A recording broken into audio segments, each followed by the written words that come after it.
Opeano. Siamo stati ospitati dall'amministrazione comunale, dalla Proloco, che ci hanno voluto proprio ospitare per il nostro percorso di itinerario nel territorio di Diamola Bassa.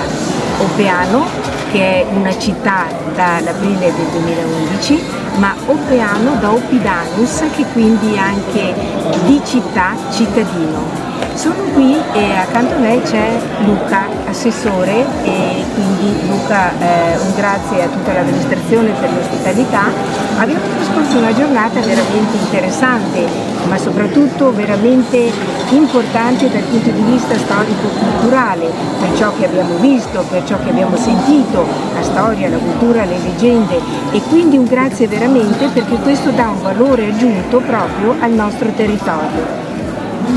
Grazie a voi, è stata una splendida giornata all'insegna della riscoperta appunto di valori, tradizioni, di antiche memorie, e l'abbiamo puntata anche sulla riscoperta che è stata, stiamo cercando di trasmettere un percorso che abbiamo condiviso insieme anche con Sabrina e con gli amici della Proloco, un percorso alla riscoperta delle nostre origini e della figura di Dante Bertini, pittore e poeta locale da valorizzare.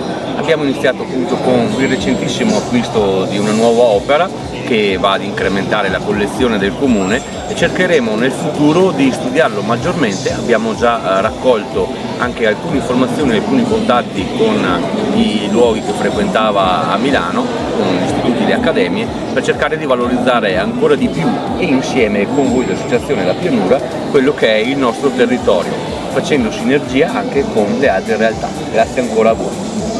Grazie, e grazie anche noi cercheremo di trasmettere sempre l'entusiasmo, l'amore, la passione per questo nostro territorio, e quindi Sabrina grazie per tutto, l'ospitalità, la collaborazione, ma anche diciamo per tutto quello che ci hai voluto dare con le tue brillanti spiegazioni e facendoci proprio conoscere, sapere ed apprezzare.